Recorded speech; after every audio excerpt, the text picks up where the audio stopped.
Hello kelas, pada hari ini kita akan belajar bab 7 sudah, kita akan masuk dalam bab 7. Tajuk besar untuk bab 7 seperti yang kamu boleh tengok ini adalah cahaya dan optik. Jadi di dalam bab ini, apa yang kamu akan belajar, standard kandungannya adalah 7.1, pembentukan image oleh kanta.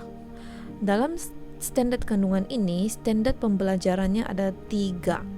7.1.1 memerihalkan kanta cembung sebagai kanta penumpu dan kanta cekung sebagai kanta pencapah. 7.1.2 menentukan panjang fokus bagi suatu kanta cembung menggunakan objek jauh, dan 7.1.3 menentukan ciri image melalui gambar raja sinar untuk image yang dibentuk oleh kanta cembung dan kanta cekung. Dalam video ini, cikgu harap cikgu akan dapat jelaskan kepada kamu tentang standard kandungan 7.1 dahulu, iaitu pembentukan image oleh kanta. Mari kita tengok buku teks anda dalam bab 7 tingkatan 5 muka surat 200. Apa soalan yang kamu akan dapat jawab selepas kamu belajar bab ini adalah kamu akan dapat namakan jenis kanta yang digunakan untuk membetulkan rabun dekat dan rabun jauh. Cikgu percaya ramai yang ada rabun jauh ataupun rabun dekat. Buktinya kamu pakai spek. So, kamu tahukah tidak apa kanta yang digunakan? Itu yang kamu akan dapat jawapannya selepas belajar bab ini. Yang kedua, kamu akan dapat nyatakan satu kelebihan kanta air berbanding kanta kaca. First time dengar kanta air kan? Kanta air, first time.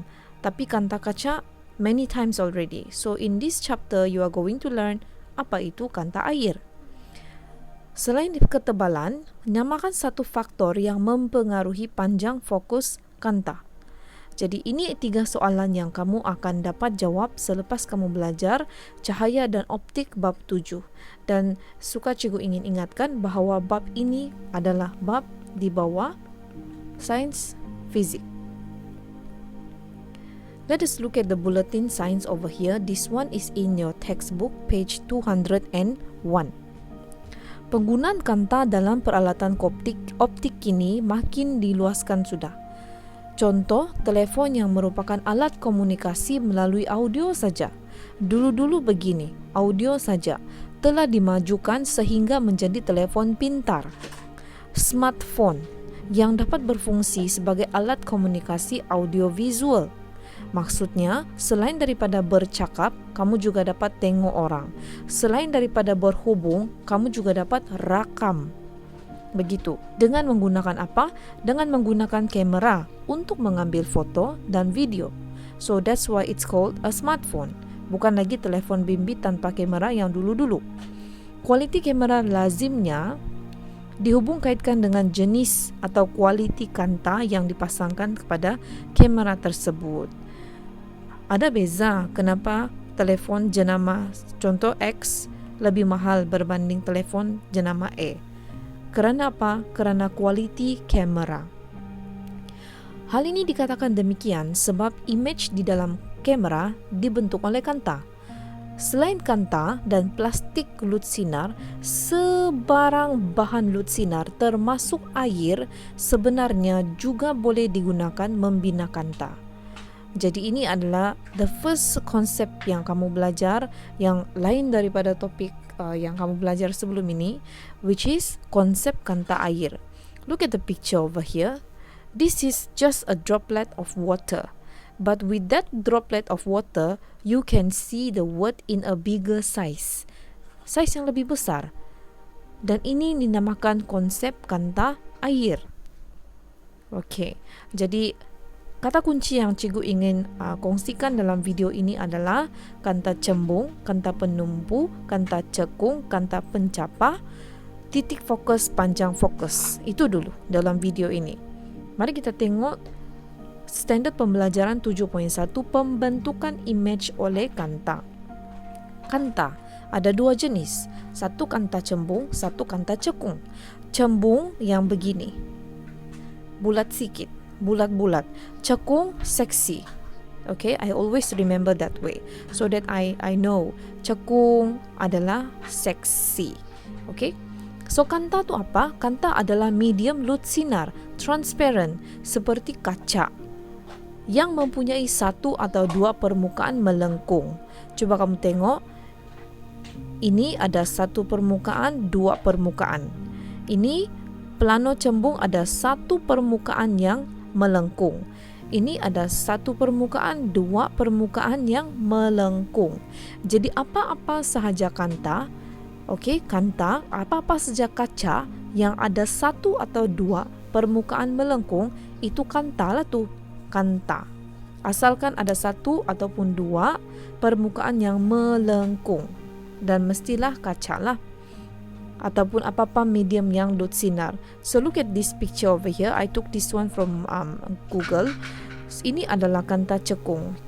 It's not very clear, but you still can see that ada permukaan yang melengkung di sini.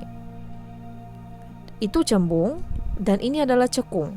Cekung, ingat, dia seksi. Okay, it looks a little bit sexier berbanding dengan cembung. Dan cembung ni dia ada bucu yang tajam. Namun kalau cekung, rata dia punya hujung. Itu beza dia lah. Okay, so Raja 7.2. Look at this. Menunjukkan lintasan sinar cahaya sebelum dan selepas melalui kanta cembung dan kanta cekung. Apa terjadi dengan sinar cahaya? Look at this sinar cahaya. Apa terjadi? Okay, ini sumber cahaya. Kamu semua tahu kan bahawa warna biru, warna hijau, warna merah adalah tiga warna primer.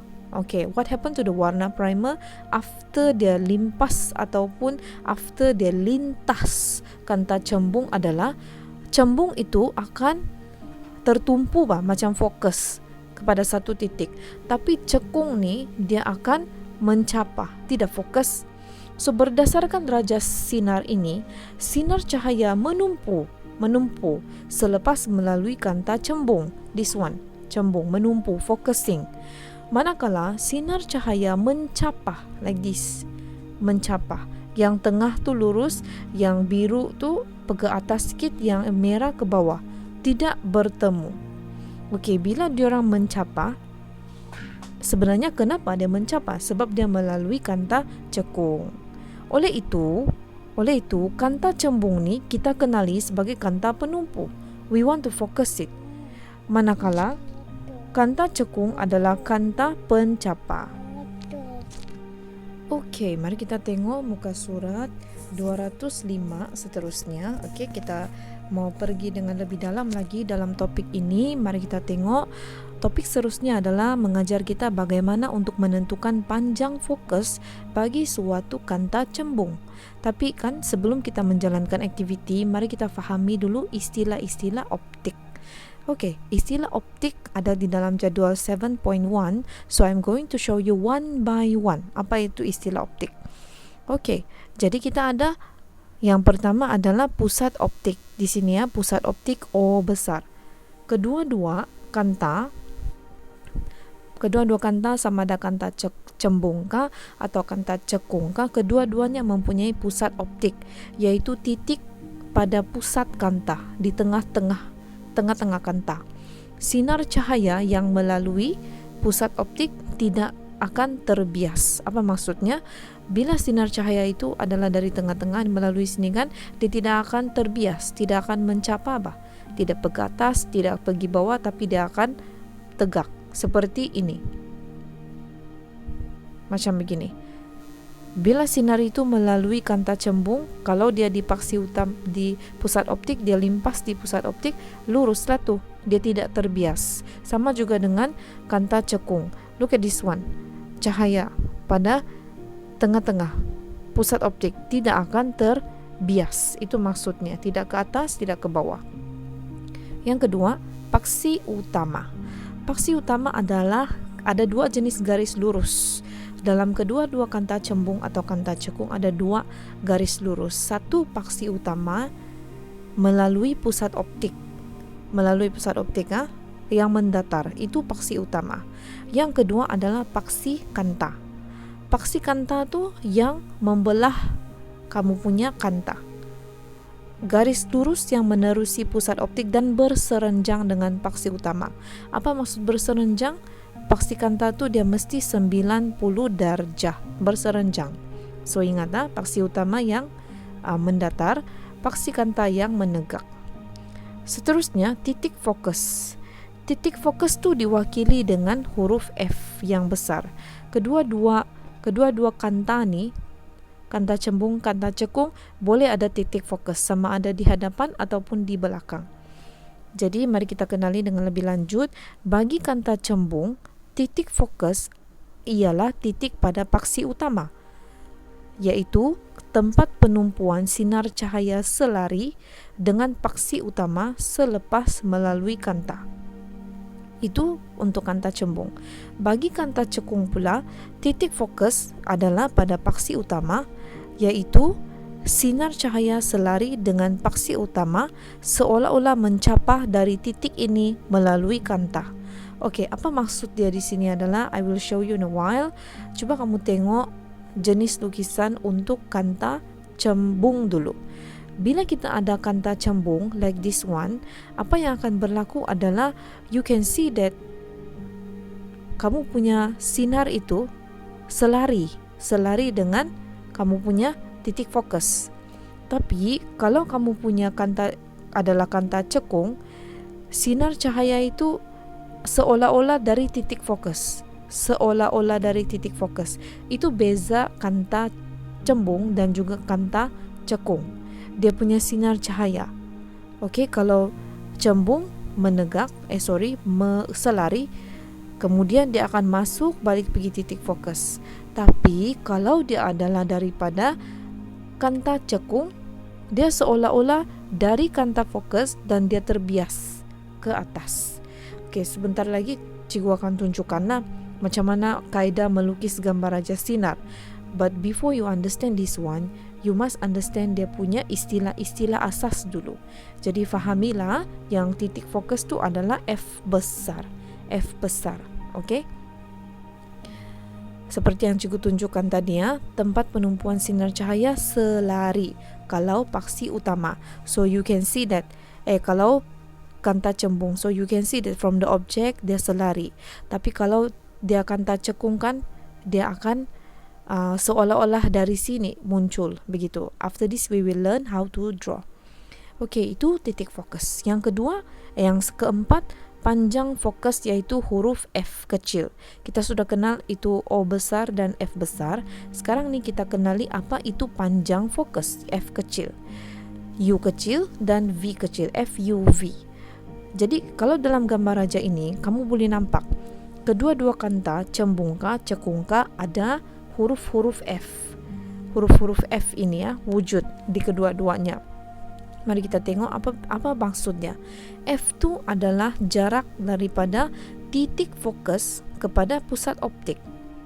Okey, cikgu ulang, jarak antara titik fokus F besar dengan pusat optik O besar. U, kita tengok F untuk paksi bagi kita tengok F kecil untuk kanta cekung pun sama juga. Asalkan daripada titik fokus kepada O besar, itu F lah tu. F kecil, iaitu jarak fokus. Kemudian kita tengok apa maksud U. U itu adalah jarak. You have to use a ruler untuk measure, okay?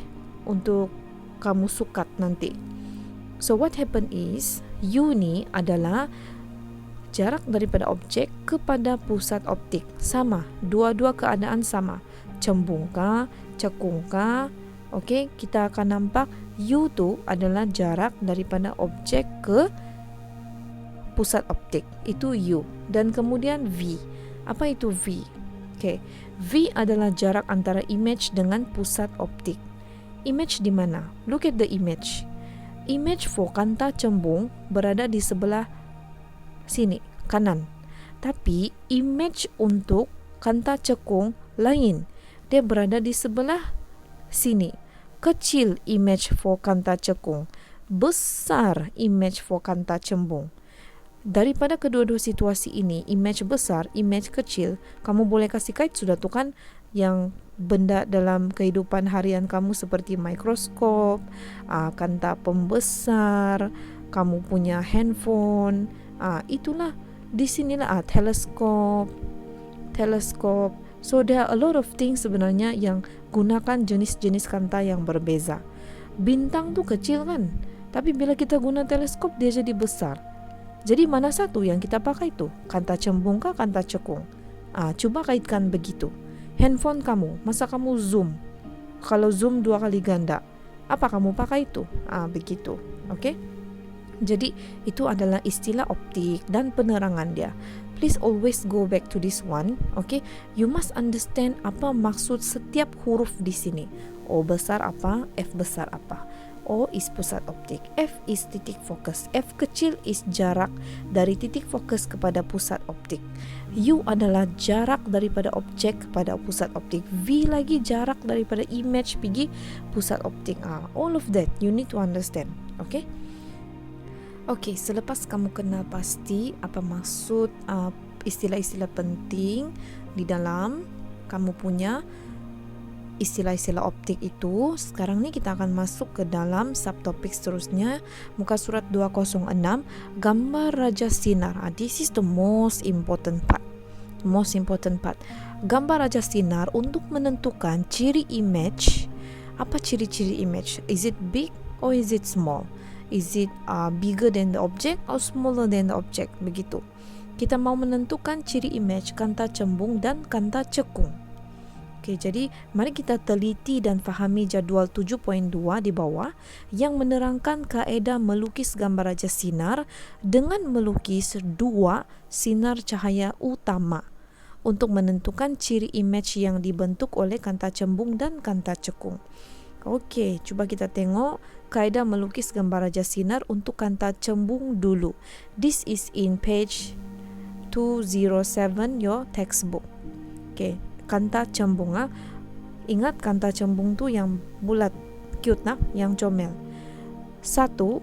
Sinar cahaya yang selari dengan paksi utama terbias dan melalui titik fokus.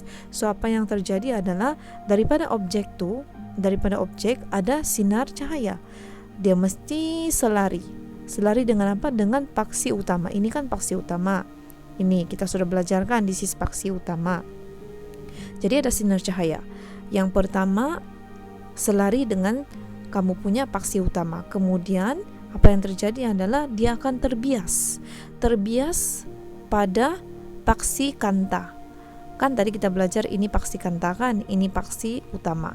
So bila sinar cahaya itu sudah sampai di paksi kanta, akan terbias masuk ke dalam titik fokus. Itu langkah 1.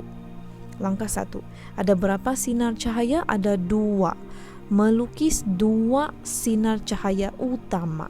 Oke, yang pertama selari sampai di kanta, pusat kanta terbias ke titik fokus. Langkah kedua, sinar cahaya yang menuju ke pusat optik bergerak ke garis lurus melalui pusat optik tanpa terbias. Okey, ingat lagi tadi peraturan, sebarang cahaya yang melalui pusat optik tidak akan terbias. Jadi, berapa sinar cahaya? Ada 2. 1 tu sudah selari. Yang satu lagi adalah daripada objek, dia akan terus melalui pusat optik, tidak akan naik, tidak akan turun, tapi dia akan terus turun, terus bergerak lurus, garis lurus melalui pusat optik tanpa terbias. Di sini you have to draw it a little bit longer so that akan ada persilangan, intercept. Di mana titik persilangan, disitulah kamu punya image. Dan image yang dibentuk adalah image nyata untuk kanta cembung. Jadi begitulah caranya. Selari, masuk fokus. Dari objek, pergi pusat optik, terus turun. Di mana titik persilangan sinar-sinar cahaya, disitulah kamu punya image. Okey? Seterusnya, kita tengok untuk kanta cekung, macam mana melukis. Sinar cahaya yang selari dengan paksi utama terbias. Okey, itu sama dengan kanta cembung. Ada sinar utama dari objek. Dia akan terus ke kamu punya pusat kanta. tetapi dia tidak akan masuk ke dalam sebelah kanan. Ini kanta cekung. It's going to be different from kanta cembung. What happened here is it's going to mencapah. Okey, ingat lagi tadi yang masa mula-mula kita belajar ini topik, kita katakan bahawa kanta cekung ni kanta pencapah, di mana cahaya dia tu kan mencapah-capah, tidak tertumpu. Tapi kalau kanta cembung ni dia tertumpu, jadi kita panggil kanta penumpu. Ini kanta pencapah. Jadi dia mencapah pergi mana? Bukan sebarang mencapah, tapi dia kelihatan seolah-olah keluar daripada titik fokus di kiri. Di kiri. Kalau titik fokus untuk yang kanta cembung pula di kanan, cahaya itu tertumpu. Yang ini mencapah, tapi sebenarnya kelihatan seperti mencapah dari titik fokus sebelah kiri. Begitu. Next, langkah kedua, sinar cahaya yang menuju ke pusat optik bergerak pada garis lurus melalui pusat tanpa terbias. So what happened? Sama juga kita akan ada sinar cahaya kedua. Ingat ada berapa sinar cahaya di sini ada diterangkan. Melukis, kamu perlu melukis 2 sinar cahaya utama. So the second one will be from the object terus turun kepada pusat optik. Ingatkan syarat pusat optik tu apa? Look at the jadual just now. Ni pusat optik. Pusat optik penerangan dia titik pada pusat kanta, tengah-tengah. Sinar cahaya yang melalui pusat optik tidak terbias. Tidak terbias. Jadi dia tidak akan mencapah, dia tidak akan menumpu, tidak akan. Okey, apa yang terjadi daripada ini sinar cahaya kedua kan, dia akan terus turun ke pusat optik dan terus garis lurus. Adakah tidak persilangan? Masih ada. Look at this one, masih ada. Tadi kan kita ada sinar yang mencapah, tapi dia mencapah bukan sebarang mencapah, dia daripada titik fokus sebelah kiri. So the second sinar cahaya is going to intercept. Sini, intercept means bersilang. Jadi di mana bersilang, itulah kepala dia, kepala image. So image ini maya, tegak. Kenapa maya? Kiri. Kalau kanan, nyata. Begitu. And then kepala dia, tengok ini kanta cembung.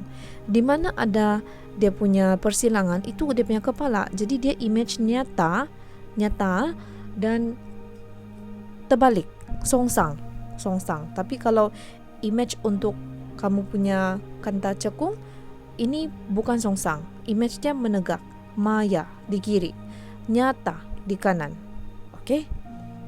Okey, jadi jadual ini 7.3 and 7.4 menunjukkan kedudukan objek, gambar raja sinar, kedudukan image dan ciri-ciri image masing-masing bagi kanta cembung dan kanta cekung.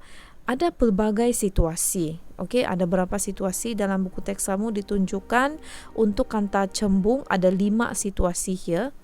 Ada 5 situasi di mana ada objek yang lebih jauh dari 2F. Kan tadi masa kita mula-mula mengenali itu, ini titik fokus. Ini 2F, 2 kali ganda lah. Means kalau sini 3 cm, sini 6 cm. Jadi kalau objek tu letak jauh sikit boleh? Boleh. Okey, apa terjadi dengan dia punya image? So itu yang kita mau tengok. Ada berapa keadaan? Ada 5. Yang pertama, bila dia punya objek jauh dari 2F. Yang kedua, bila objek dia ngam-ngam di 2F. Yang ketiga, objek dia di antara F dengan 2F, tengah-tengah. Yang keempat, objek dia ngam-ngam di F. Dan yang kelima, objek dia di antara F dengan pusat. Maksudnya, dia ada 5 kedudukan objek berbeza-beza. Okey, ini objek.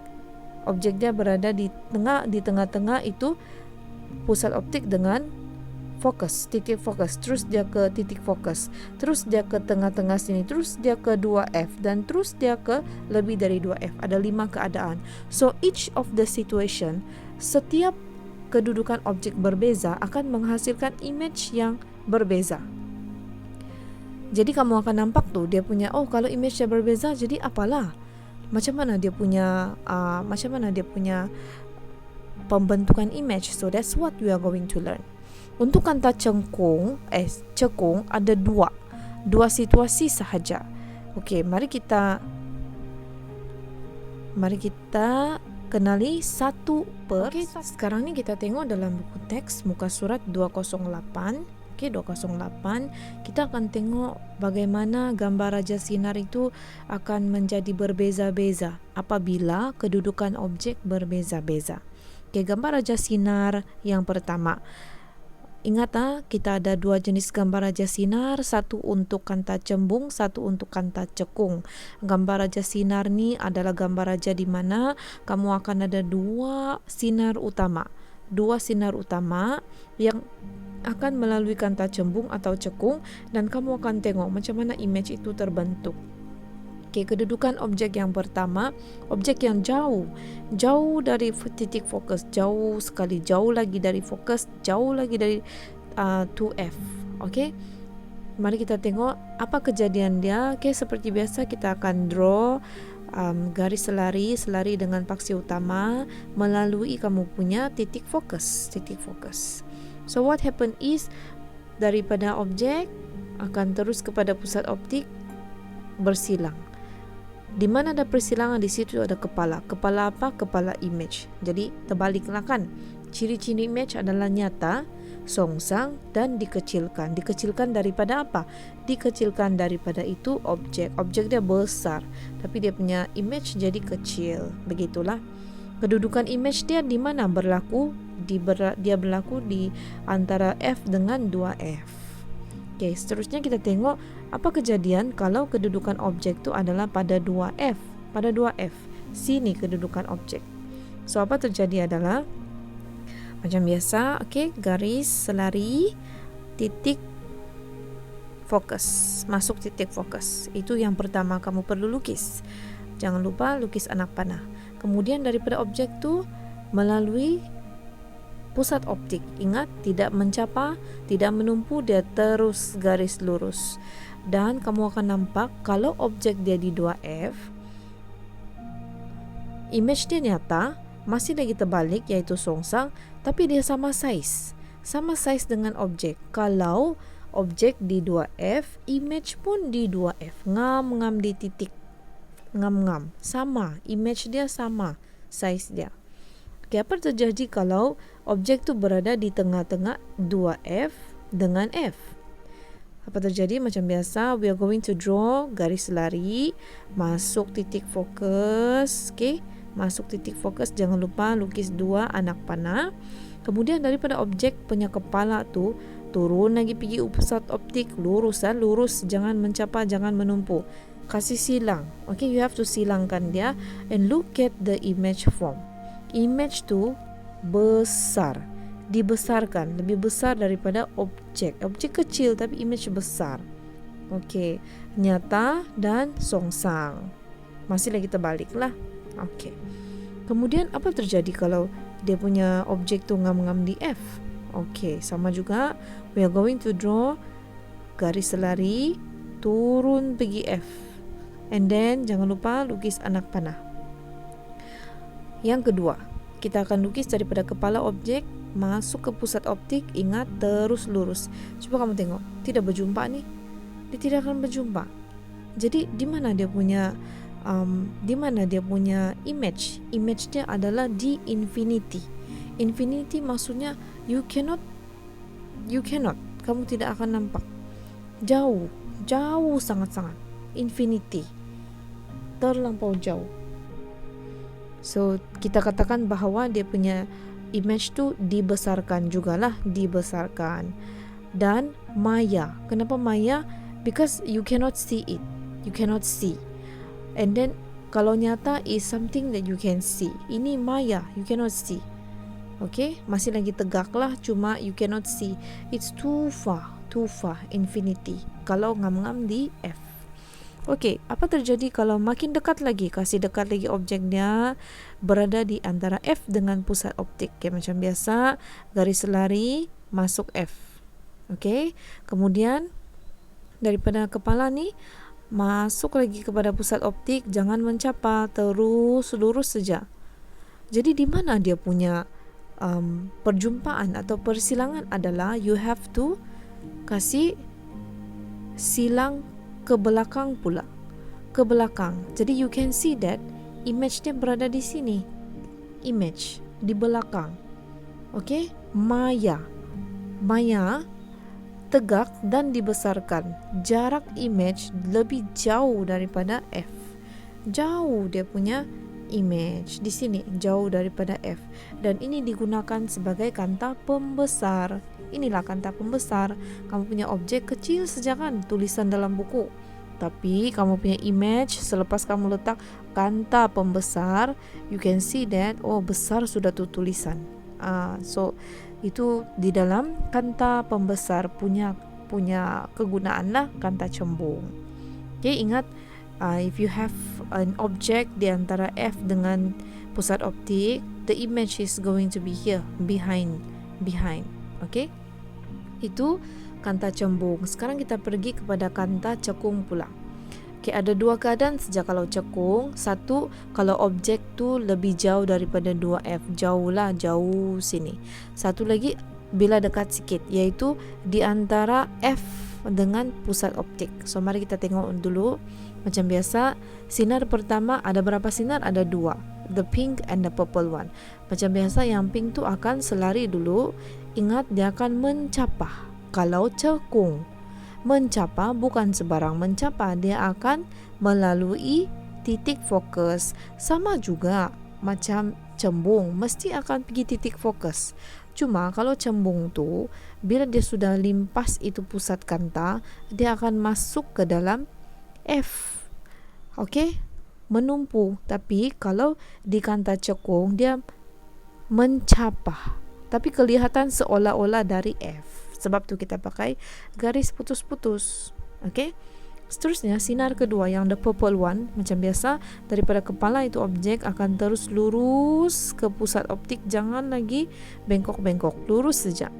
Jadi di mana persilangan, di situlah image. Di mana persilangan, di situlah kepala image. Okay, kepala image, and then you are going to do like this, and you can see that the image is actually smaller, lebih kecil daripada objek. Di sebelah kiri kan, kalau sebelah kiri, that is maya, tegak dan dikecilkan. Kedudukan image di mana? Di antara pusat optik dengan titik fokus. Sini objek dia, sini dia punya image. So apa lagi contoh seterusnya untuk kanta cekung adalah bila itu objek di antara titik pusat dengan kamu punya F, titik fokus. Macam biasa, you look at the pink one. Okay, kita akan ada garis lurus yang selari. Kemudian kita akan mencapah. Kenapa mencapah sinar cahaya dia ni? Because dia adalah cekung. Tapi mencapah bukan sebarang mencapah. Dia mencapah seolah-olah daripada F. Okay, and then you are going to draw the second one, purple one. Ingat, dari kepala objek turun pergi pusat optik, lurus, jangan bengkok-bengkok. Nah, di mana dia berjumpa, di situlah image, kepala image. Now, look at the image here. It's still smaller. The image is still smaller than the object. Maya, sebelah sini kan, tegak dan dikecilkan. Okay, so ada nota di sini. Ciri-ciri image yang dibentuk oleh kanta cekung bagi mana-mana jarak objek. Dekatkah, jauhkah jarak objek dia adalah mesti maya. Kalau cekung mesti maya, dia tegak, bukan songsang, dikecilkan. Kecil lah, image tu kecil daripada objek dan berada di antara objek dengan kanta. Sini, ini objek, ini kanta. Ini objek, ini kanta. Image dia mesti di tengah-tengah untuk gambar raja sinar kanta cekung. Okay, so I hope you understand how the difference goes for kanta cembung and kanta cekung punya gambar raja sinar. Cikgu ingatkan sekali lagi, kenapa mesti mau ada gambar raja sinar is because we want to see what kind of image that will be produced, yang akan dihasilkan. Is it nyata sebelah sini kah, ataupun maya sebelah sini kah, atau infinity kah, ataupun dia punya image kecil besar di belakang kah? Itu contoh-contoh. Satu saja yang ditekankan di sini yaitu kanta cembung, sekiranya dia punya objek berada di tengah-tengah F besar dengan O besar, itu adalah kanta pembesar because the image is super big. Image dia super big. Okay, jadi cikgu harap you understand about the difference between gambar raja sinar of kanta cembung and kanta cekung. Sila siapkan practice formative 7.1 and also practice pengukuhan. Okey, sekarang kita berada di dalam subtopik 7.2 iaitu peralatan optik. Peralatan optik, kita sambung lagi ya. Kita sudah habis 7.1 iaitu tentang kanta cembung dan kanta cekung. Sekarang kita tengok apa kegunaan kanta cembung dan kanta cekung itu dalam peralatan optik pula. Okay, this one is in page 210 in your buku teks. Okay. Kegunaan peralatan optik lazimnya dihubungkan dengan jenis image iaitu nyata ataupun maya dan juga saiz image yang dibentuk oleh kanta. Mari kita tengok tadi kita sudah tengok gambar raja sinar dalam jadual 7.3 and 7.4 menunjukkan bahawa saiz image yang dibentuk oleh sesuatu kanta bergantung kepada kedudukan objek dari pusat kanta. Kan kedudukan objek yang lain-lain dia punya image pun berlainan. Okey, ingat lagi tadi kan bila kedudukan objek jauh macam mana dia punya image, kalau kanta cekung, kanta cembung macam mana. Okey, refer balik. So mari kita tengok there are 3 optical items here. Ada 3 peralatan optik. Yang pertama kanta pembesar. Everybody know this. Microscope, some may use it, some may not. Okay, some may use it before. Teleskop astronomy. Okay, if you have this one at home, you are very lucky. Now, gambar raja 7.1 menunjukkan 3 peralatan optik. Jadi, mari kita perihalkan ciri image yang dibentuk oleh 3 peralatan optik ini. Ini image dia menjadi besar kan? You see, remember just now? It uses cembung. Ini pun sama juga. Akan gunakan cembung. Kenapa? Sebab yang kita mau tengok tu contoh adalah virus COVID-19. Kan, virus you cannot see it with your naked eyes, but with a microscope, yes, you can see it. So virus kecil, but you can see it. Jadi kita mau besarkan image itu. So we are definitely will be using kanta cembung. And then teleskop astronomi, apa kita guna? Cembung juga. Kenapa? Sebab dalam kanta cembung, melalui kanta cembung juga, bila kita adjust dia punya kedudukan objek itu, kita boleh dapat infinity punya image. Okey. Jadi pentingnya kita mengetahui jenis-jenis gambar raja sinar tadi tu untuk mengetahui macam mana digunakan di dalam peralatan optik. Okey, kita tengok pembentukan image akhir oleh mikroskop. Ini adalah 2 gambar raja sinar untuk mikroskop. Okey, yang pertama adalah kanta objek, yang kedua adalah kanta mata. Kenapa ada 2 kanta? Okey, mari kita tengok ini. Kenal pasti kanta objek dan kanta mata mikroskop kamu. Look at this. This is mikroskop. Yang di atas ni yang berada dekat mata, kan mata kita di sini, kan kita punya muka di sini. Okey, yang berada dekat mata itu kanta mata. Yang berada di bawah itu kanta objek. Kenapa kanta objek? Sebab di sini kamu letak kamu punya bakteria kah, kan kotoran kah yang kamu mau tengok. Itulah dinamakan kanta objek. Some have 2, some have 3 lenses. Okay, object lenses. Jadi sebab itulah gambar raja sinar untuk mikroskop ni ada 2. Satu kanta objek, satu lagi kanta mata. Okay, kanta objek tu cuba kamu tengok dia punya image akhirnya. Don't worry about all this because you already learned just now. I just want you to focus on the image. Look at the image here. Image dia lebih besar daripada objek.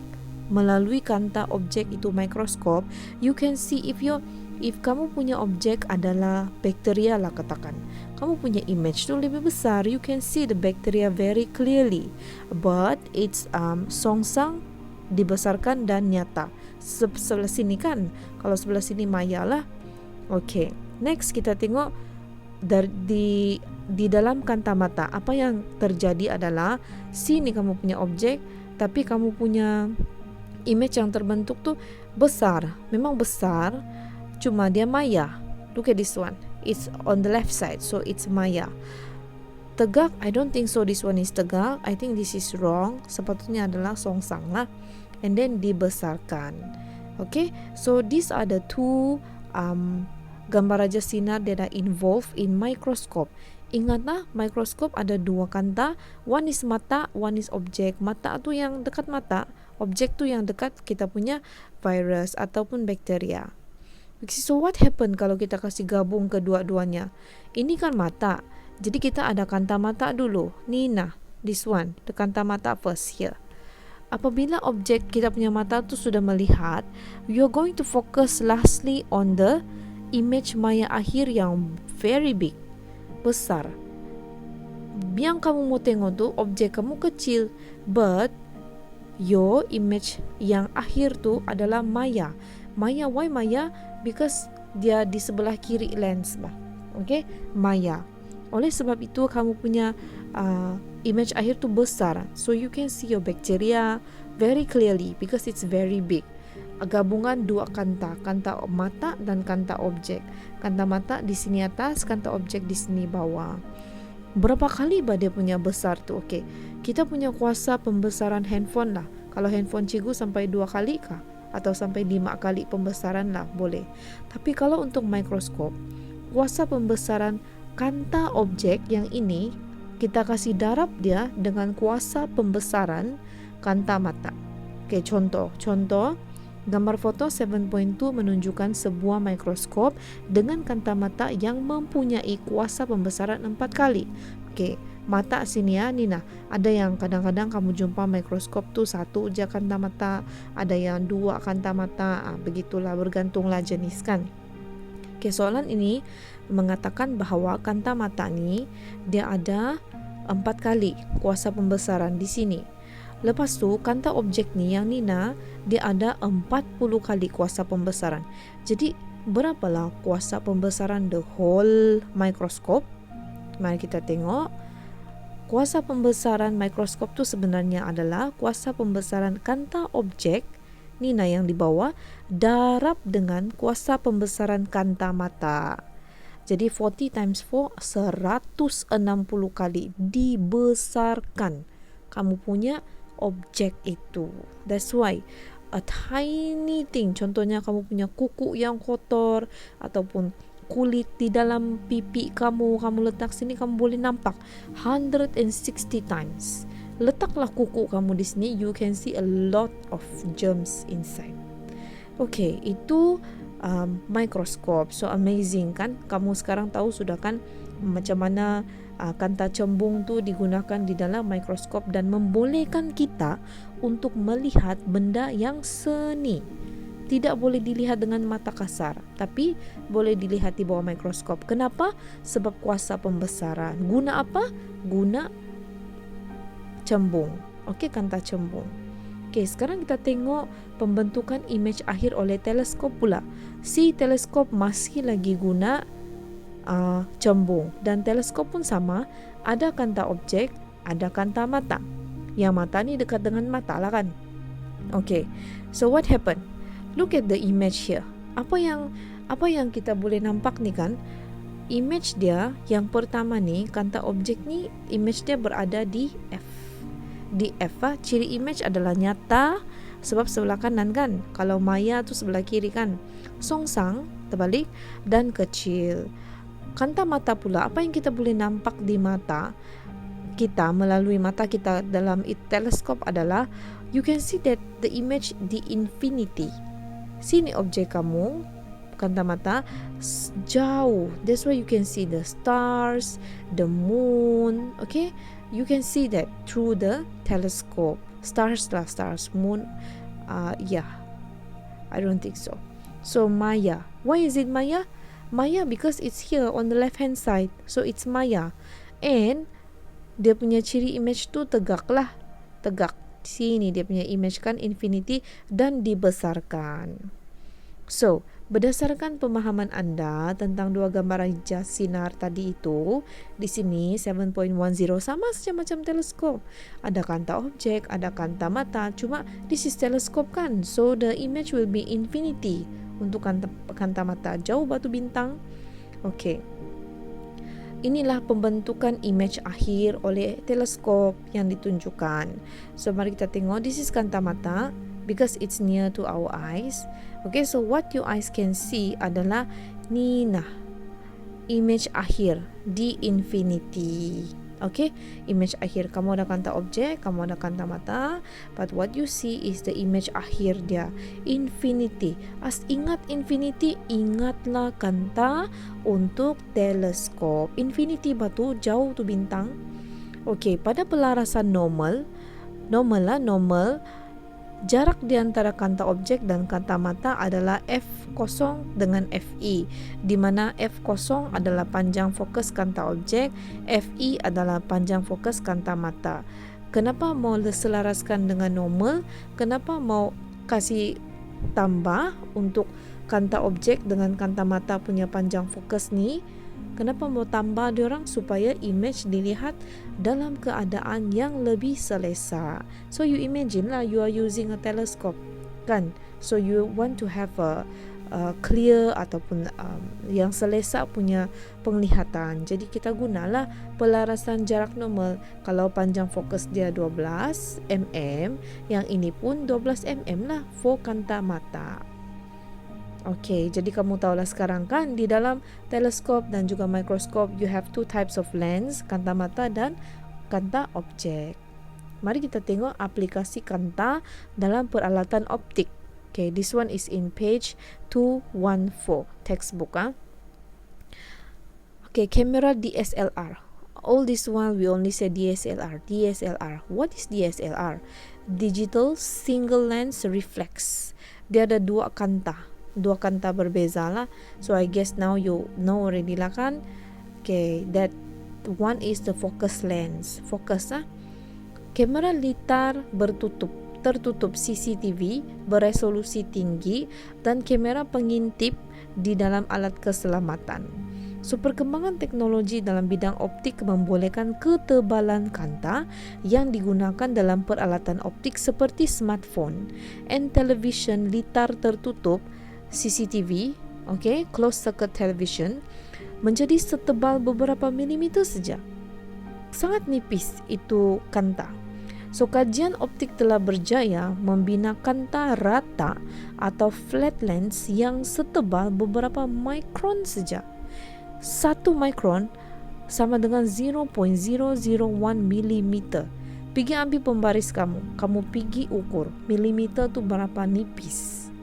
Jadi bayangkan berjaya sudah direka kanta rata 1 mikron 0.001 mm.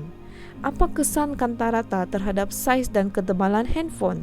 That is why some of the handphone are tebal, some of the handphone nipis because of the kaca, because of the kanta. The more expensive the phone is, you look at the camera.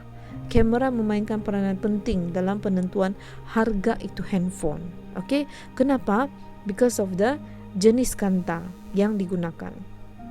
So, mari kita tengok balik-balik sudah tadi kan kena cakap pasal panjang fokus. Apa batu panjang fokus? Okay, kita tengok contoh dalam kamera. I believe everybody have wide lens. Ini kamu pernah nampak kan? Handphone ada nih wide lens, okay? Ini adalah image kamera yang dibentuk dengan menggunakan kanta dengan panjang fokus 70 mm, jarak 15 meter. Dan maksudnya sini jaraknya 15 meter lah. So this is what you get if you use panjang fokus. Okay, focus length, panjang is length. Kalau yang minat dengan kamera fotografi, you should understand this one. Okay, kalau focus length tu panjang, image kamu pun nampak biasa. Tapi kalau kamu guna panjang fokus kecil sedikit, panjang fokus 24 mm only, you will have a wide angle. Ini nama dia wide kan, lebar bah, banyak boleh nampak. So that is why image ini terbentuk sebab menggunakan panjang fokus yang berbeza. Di mana boleh nampak ini? Di dalam kamera DSLR. Tapi sekarang no need DSLR.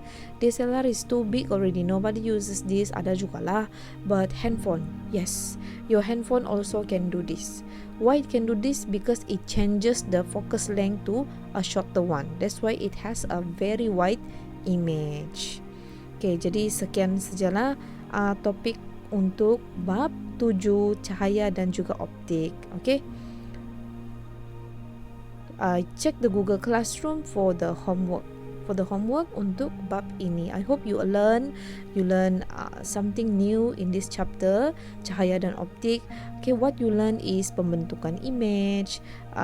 Dalam pembentukan image ni ada dua jenis image, kanta cembung, kanta cekung. Kanta cembung tu kanta penumpu, kanta cekung tu kanta pencapa. Dan kedua-dua kanta ni boleh dilukis gambar aja sinar dia. Dan kamu juga belajar peralatan optik, mikroskop, teleskop, dan juga kamera, handphone, LCD, cermin mata. Oke, itu yang kamu sudah belajar. Dan dalam mikroskop ni, you know that if you want to see a virus ataupun bacteria, you know that ciri akhir dia, kamu punya image tu dibesarkan. Ini pun sama juga teleskop, ciri image akhir dibesarkan, namun dia infinity, begitulah. Okay, so that's all for today. Please check Google Classroom and I will text you from time to time to update you about homeworks. Thank you very much for listening.